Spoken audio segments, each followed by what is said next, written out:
organization structured and designed.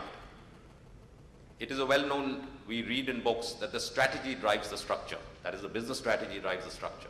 But we already have a structure in the organization which is trying to drive a new strategy because the environment and market has changed. And the result is a slowdown of the business or a failure. So we have to remember that the strategy drives the structure and not the other way around. The second point is recruiting. If you recruit 18 players and your organization has, say, 10,000 people, all of them are 18 players, you need a genius to tell you where the organization is going. If you have A, B, C team players and most of your people are C team players, a C team player will recruit another C team player. So recruitment is a very fundamental second step for building the human capital. Use of technology in recruitment, as the videos show, is very important. You may, if you're looking for a vice president of marketing, you may find him on Facebook or you may find him on LinkedIn. So the new technologies have to be used in getting the right person for the job. The third important nugget is, of course, training. And as this video shows, that every 2 years information is changing, the marketplace is changing, everything is so dynamic. So your workforce, right from the CEO right to the last level, frontline, has to be continuously trained. The key thing in training is that if you go tomorrow to buy, let's say, a Volkswagen Vento, the person who's selling you the Volkswagen Vento is not even the employee of Volkswagen. You are sitting in the showroom of Volkswagen, and that gentleman is selling you the car. He is the dealer's salesman. So how does Volkswagen train him up to sell this thing? So training has to be all-inclusive and extended. And the fourth and the last nugget of the building the human capital is what is well known, and in the in the HR fraternity and the jargon is organization development, which is a huge gamut of things, including the theme of today's opening session. But organization development is the fundamental thing, the succession planning, and how, that is why even though the companies, the earlier companies which are 100 years old, they have survived 100 years because they have continuously adapted to a changing environment and shaped that environment in chosen directions of progress to take you to the next level. So in sum, therefore, ladies and gentlemen, human capital is measured not in the revenue per employee, not in the profitability per employee, but really is measured in the valuation a company creates, the valuation the human structure creates. And I'm looking forward to an exciting day of the HR luminaries today talking about it and taking their relevant and respective organization to the next level of existence. Thank you.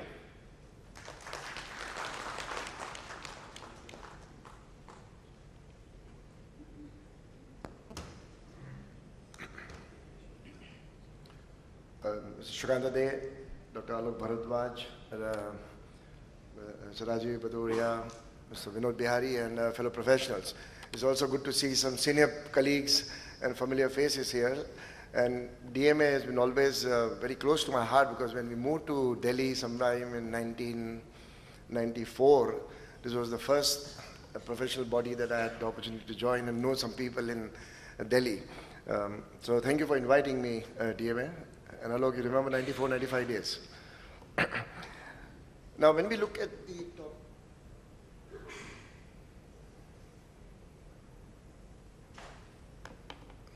you know, Shukant, never give an HR person an unlimited time.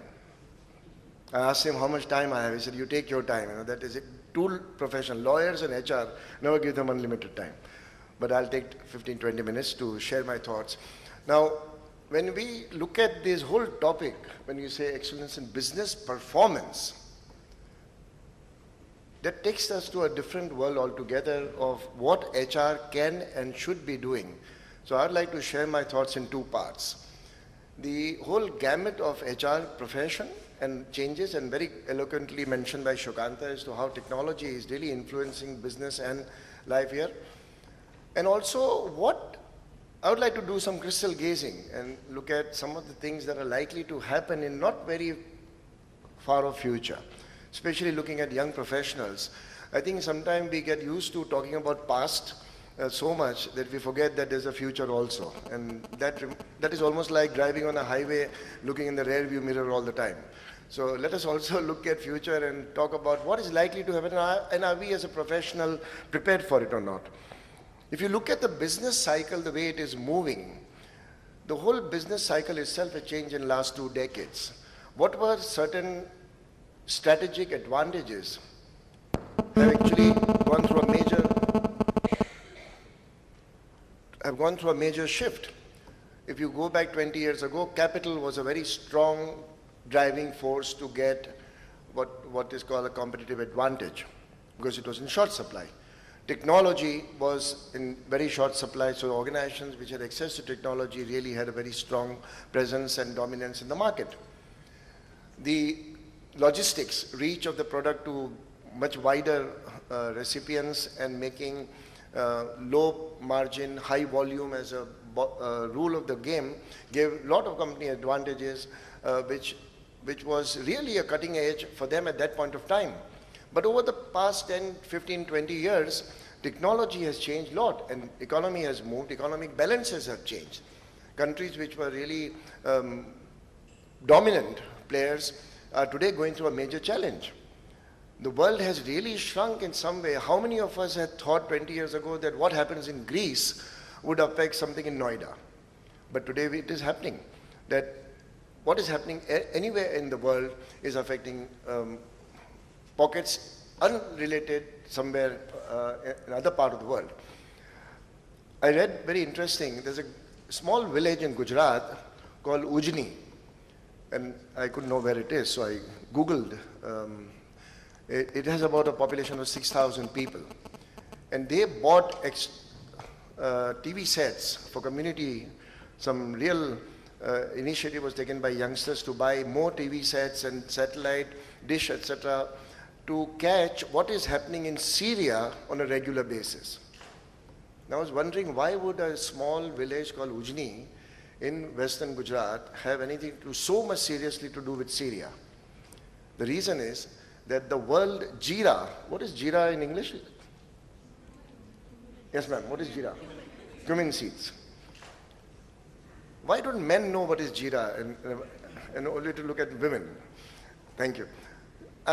The article mentions data that the world's jeera production is done by only two countries, Syria and India.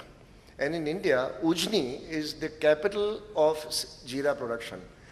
Now with the trouble happening in Syria, the local population is looking at Syria with a lot of interest, because then the entire global demand shifts to Ujni. How many of us have thought that a small village of 6,000 people would be looking at what is happening in Syria and get concerned about it? One of the phone is working. One of the phone is on.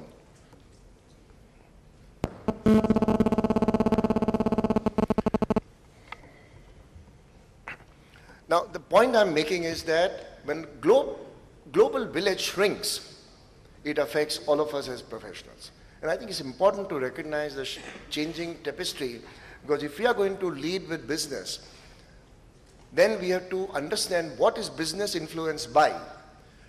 Many HR people are accused, and many times rightly, that they don't understand business. We understand statistics. What is PAT, what is PBT, what is CAGR, pat comes the answer.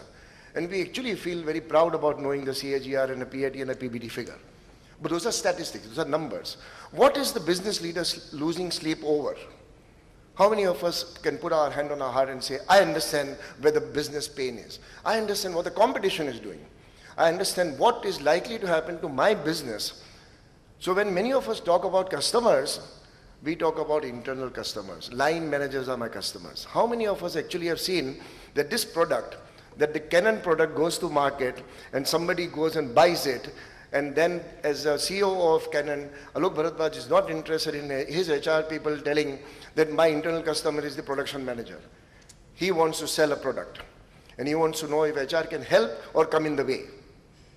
And sometimes the CEOs and CEOs tell us very nicely, the only help you can give is to stay out of the way. There's a big help. Because HR people have developed in some part reputation for saying no, throwing the rule book. Page number 55 or policy number 3 says no.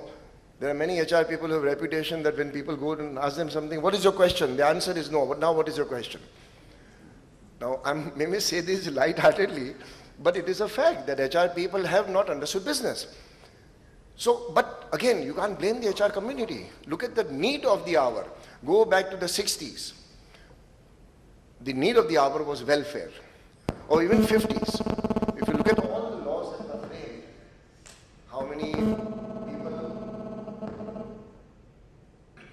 This is one more advantage of technology, you know. Gives you a break from the speaker, you know. 60s went, 50s and 60s went into welfare. How many people are required to have a crash? How many restrooms should be there? What laws are to be tick marked? Rajay sir, you remember those days? Can something be done about this? It's very distracting. I lose my train of thought. Somebody is using a phone. Then came the 70s when the industrialization took over. Tremendous focus on industrialization. I started my career that time in Calcutta, fortunately, when Marxism, Gopal Das Nag and Jyoti Basu and Peter Ranjan Das Munshi type of people calling the shots. Datta Saman came on the scene. Then came the 80s. And then people said, you know what, HR could be a culture change agent. It came the 90s and people started using cliches like business partner. I feel these are all cliches. These are all names given.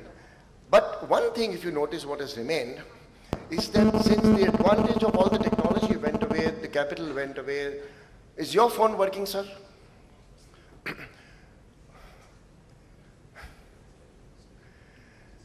The business scenario has made it imperative that people issue, if they're not tackled properly, then business bottom line suffers.